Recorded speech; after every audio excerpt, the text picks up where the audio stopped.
पुण्यात्माओं, अब प्रसंग चल रहा है। आगे गए ना बावड़े, रहते भी सब जाही, बिन साहिब की बंदगी कहीं ठोर ठिकाना नहीं। अब जैसे आपका यहाँ मानुष जन्म है, यहाँ से मृत्यु हुई, पुण्य के आधार से आप स्वर्ग गए, पाप के आधार से नरक गए। जब आपका स्वर्ग का समय समाप्त हुआ, वहाँ से तुरंत वहाँ से बाहर फेंक दिया जाएगा। जैसे यहाँ मनुष्य जीवन पूरा होते ही आपको बाई फोर्स यहाँ से निकाल लिया जाता है। फिर नहीं एक सेकंड का भी, एक सांस भी आपको नहीं मिलेगा। और चलो धर्मराज के दरबार में, इतने पुण्य, चलो स्वर्ग में। अब स्वर्ग में भी बाई फोर्स, क्योंकि विधान है यहाँ का। सारा कार्य यहाँ पर हमारे साथ बाई फोर्स बलपूर्वक करा जा रहा है। हम स्वतंत्र नहीं है। जब तक हम परमेश्वर कबीर जी की शरण में नहीं आते, हम परतंत्र हैं। तो जब आप स्वर्ग में गए, स्वर्ग समय पूरा होते ही कहते चलो जबरदस्ती नरक में, नरक का समय पूरा होते ही फिर चलो कुत्ता बनो, कुत्ते का समय पूरा होता है चलो गधा बनो, गधे का समय पूरा होते ही फिर कभी 84 लाख योनियां भोग के फिर मनुष्य जीवन मिल गया। मनुष्य जीवन समय पूरा होते ही फिर चलो, या चलो चलो तो सतलोक में मिटेगी।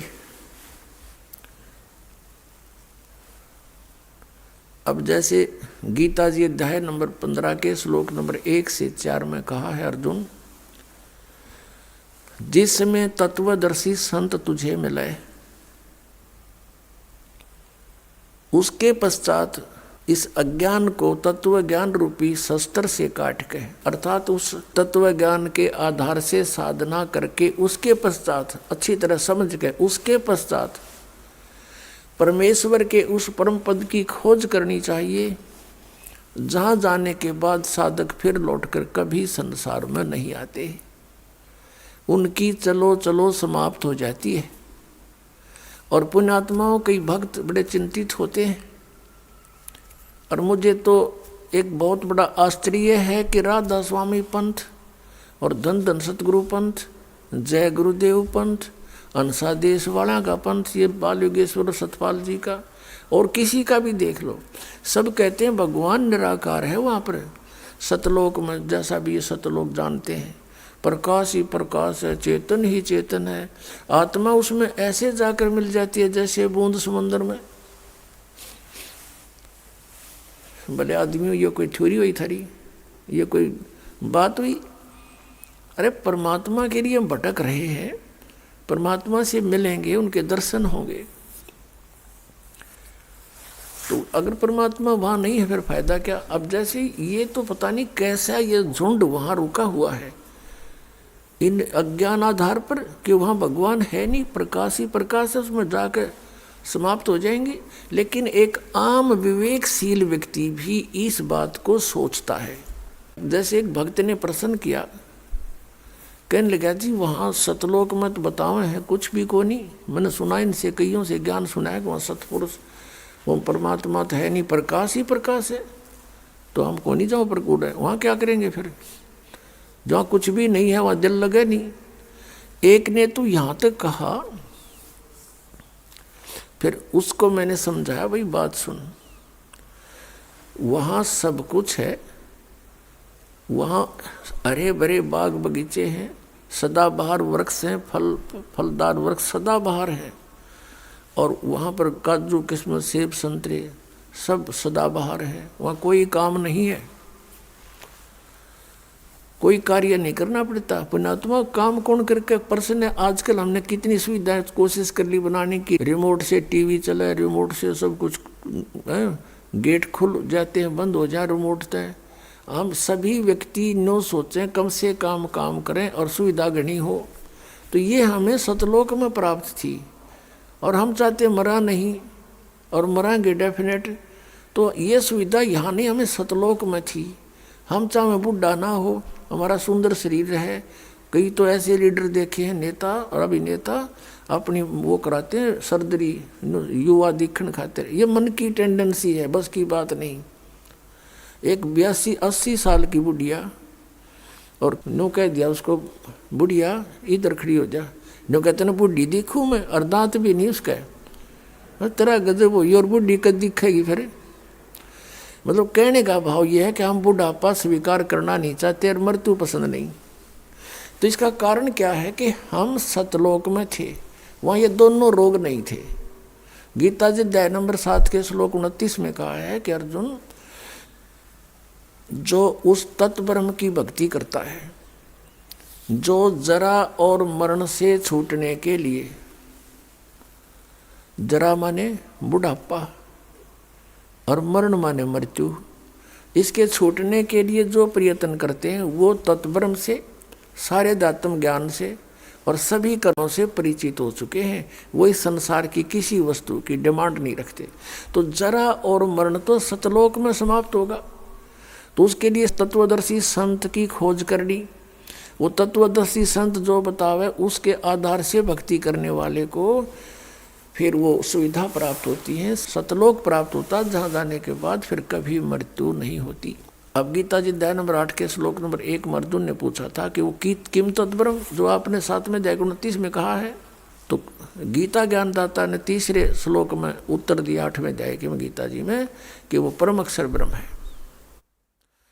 तो यहाँ प्रसंग फिर हम उसी स्थान पर आते हैं कि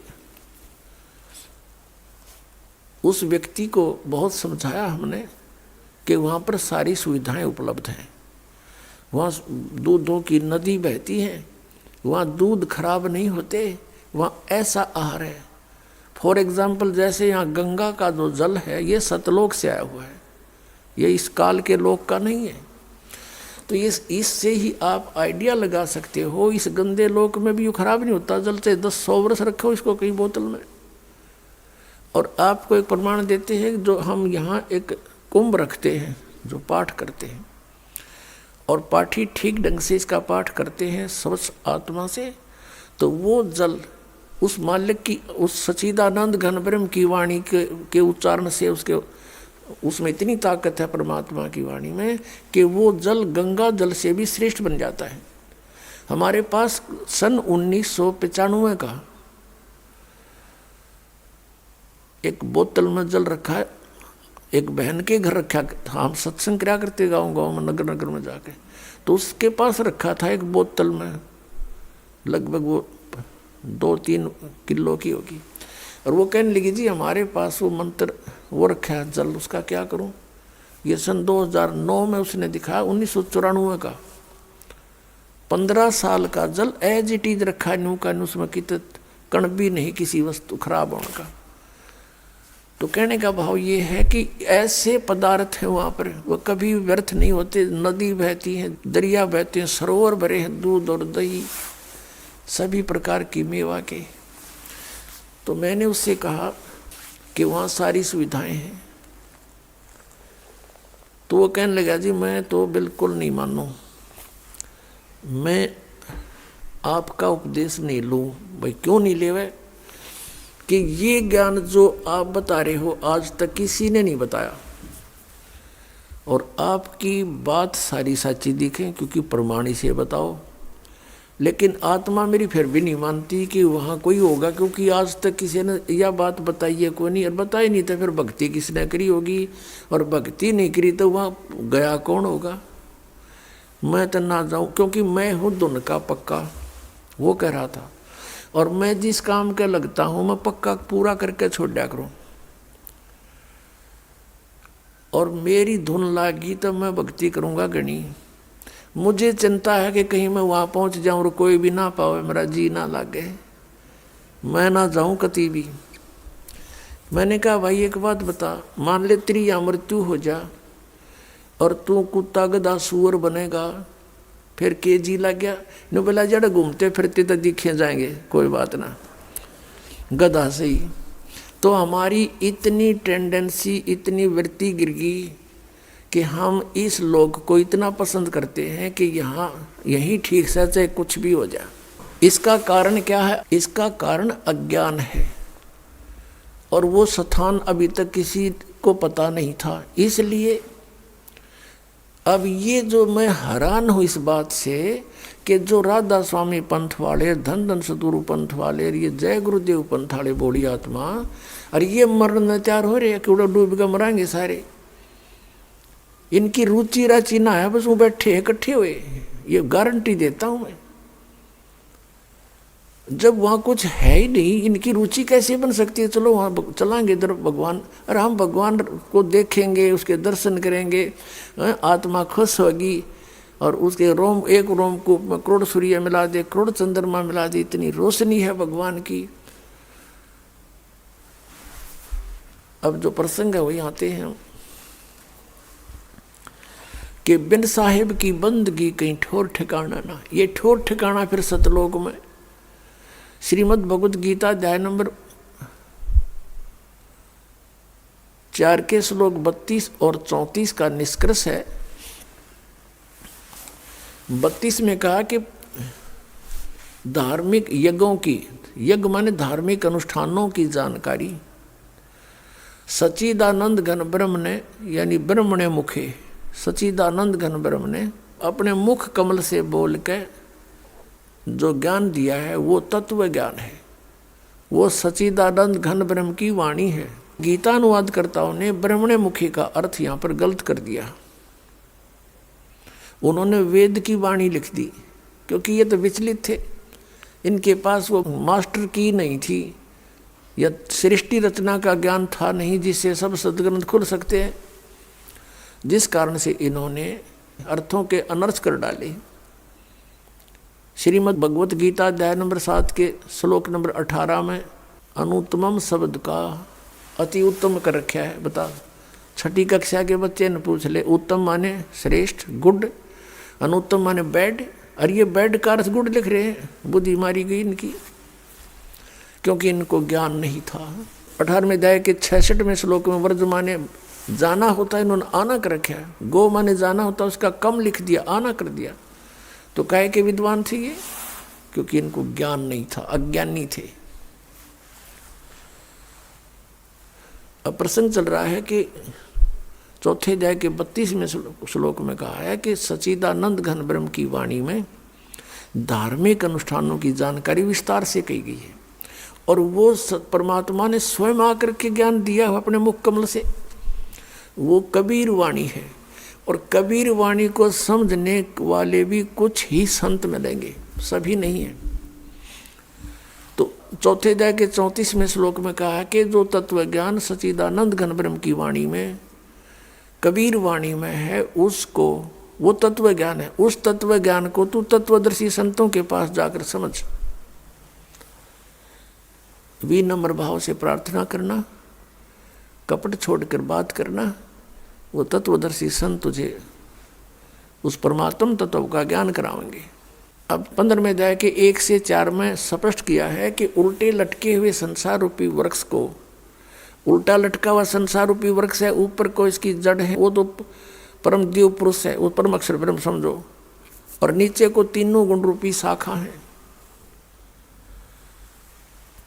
और जो संत इस वृक्ष के सभी पार्ट्स बता देगा, भाई जैसे संसार रूपी वृक्ष है, तो फॉर एग्जाम्पल है, तो इसमें मूल कौन है, कौन परमात्मा है, कौन प्रभु है, कौन साहिब है, और तना कौन है, डार कौन है, शाखा कौन है, पत्ते क्या है। स वेदविद, वो वेद के तात्पर्य को जानने वाला है, वो तत्वदर्शी संत है। पहचान बता दी कि ऊर्ध्व मूलम अधः शाखम, ऊपर को मूल वाला, नीचे को तीनों गुण रूपी शाखा वाला, ये संसार रूपी वृक्ष है। जो इसको पत्तों सहित बता देगा, जड़ से लेकर ये कौन विभाग अलग अलग बताएगा, सवेदवित, तो वो परमेश्वर ने स्वयं आकर के अपनी सच्चिदानंद घन ब्रह्म की वाणी कबीर वाणी में बोला हुआ है।